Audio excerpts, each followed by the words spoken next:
Welcome back to the actual way.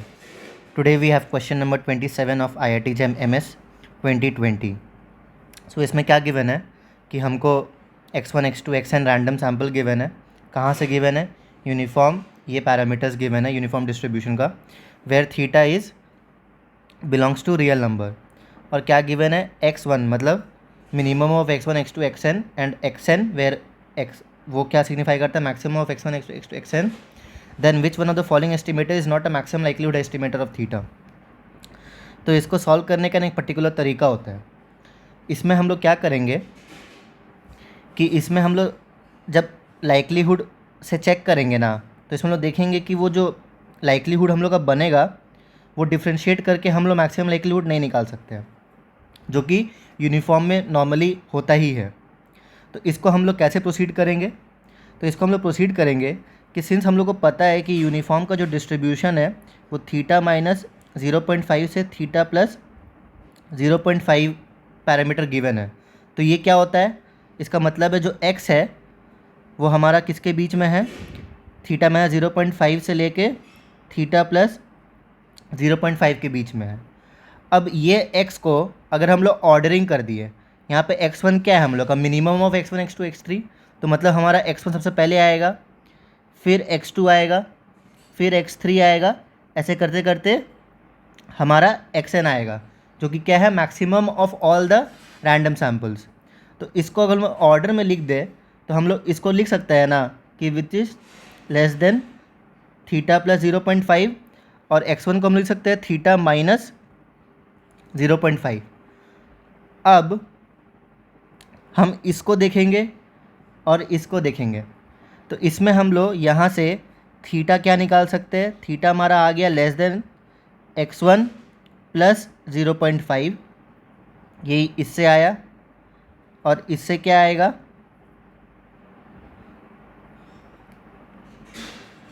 xn minus 0.5. देखिए 0.5 को उधर ले जाएंगे which is less than theta. अब हम लोग ये दोनों का यूज़ करके थीटा का रेंज बता सकते हैं ना. तो थीटा हमारा कहाँ लाई करेगा?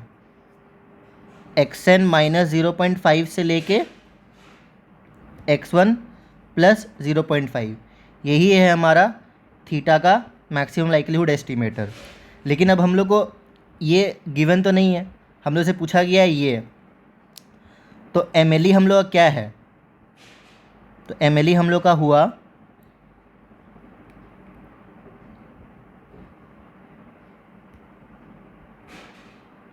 ये है हमारा MLE. इसके बीच में जो भी लाई करेगा वो हमारा MLE हो जाएगा. तो इसके बीच में कौन कौन लाई करेगा ये कैसे मालूम चलेगा? तो इसका एक तरीका होता है. अगर x, y के बीच में कोई भी लाई करता है तो उसका फॉर्म क्या होता है? Alpha x plus 1 minus alpha y, where alpha belongs to 0 से 1. तो यहाँ पे x और y क्या है हमारा? xn माइनस 0.5 और y क्या है? x1 plus 0.5. तो हम लोग इस फॉर्म में लिख लेंगे तो क्या बन जाएगा? xn minus 0.5 plus 1 minus x1 plus 0.5. अब ऑब्वियस सा बात है, अगर हम लोग इसके बीच में पॉइंट चाहते हैं तो इसका मिड पॉइंट तो इसके बीच में ही होगा. तो मिड पॉइंट क्या होगा? xn minus 0.5 plus x1 plus 0.5 divided by 2, which is xn plus x1 by 2. तो ये वाला पार्ट तो हमारा MLE होगा ही, बिकॉज इसके बीच में लाई कर रहा है. तो ये हमारा क्या पूछा है? Not a maximum likelihood. तो ये तो हमारा मैक्सिमम लाइक्लीहुड एस्टिमेटर तो है ही, तो ये तो आप आंसर हो नहीं सकता. अब BCD में हम लोग चेक करते हैं. अब BCD के लिए ना अब हम लोग अल्फ़ा का वैल्यू पुट करके देखेंगे. तो यहाँ पे अगर हम लोग देखेंगे तो इसमें x1 के जब 1/4 को अंदर ले जाएंगे, सब जगह खोल देंगे, तो 3/4 x1 प्लस 1/4 xn आ रहा है. तो xn हमारा अगर हम लोग अल्फ़ा को 1/4 ले लेंगे विच लाइज इन 0 एंड 1, तो हमारा आप इसको खोल के देखिएगा तो ये आपका सेम एग्जैक्टली वही वाला पॉइंट आ जाएगा. तो ये भी हमारा MLE बन जाएगा, बिकॉज अगर अल्फ़ा हमारा 0 से 1 के बीच में है तो वो इसी इंटरवल के बीच में लाई करेगा। तो तीसरा भी हमारा मैक्सिमम लाइक्लीहुड एस्टिमेटर है, तो ये भी सही नहीं हो सकता। अब तीसरा क्या है, सी नंबर 1/4x1 है और 3/4xn है। तो जब अल्फ़ा को हम लोग 3/4 रखेंगे तो ये भी 0 से 1 के बीच में है, तो ये भी मतलब इसको सेटिस्फाई कर रहा है, तो ये भी इसके बीच में ही आएगा, तो ये भी एक MLE बन जाएगा, तो ये भी नहीं हो सकता। तो ऑब्वियस बात है डी है आंसर।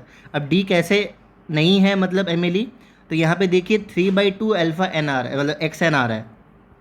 तो 3/2 क्या है, अगर अल्फ़ा को हम लोग 3/2 ले लेंगे विच इज़ ग्रेटर देन 1, तो ये कहाँ लाई नहीं कर रहा है, 0 से 1 के बीच में लाई नहीं कर रहा है, तो ये कभी भी इसके बीच में आ नहीं सकता है, तो ये कभी भी MLE हो नहीं सकता है। तो हम लोग क्या पूछा गया है कि which of the following estimator is not a MLE, तो हमारा आंसर क्या होगा, डी। तो आई होप आपको ये समझ में आया होगा। ये थोड़ा सा मॉडरेट टू डिफ़िकल्ट लेवल का क्वेश्चन है, लेकिन I have tried to explain it very easily. So I hope आप एक दो बार इसको देखेंगे तो क्लियरली समझ जाएंगे। So keep following actual way. Thank you.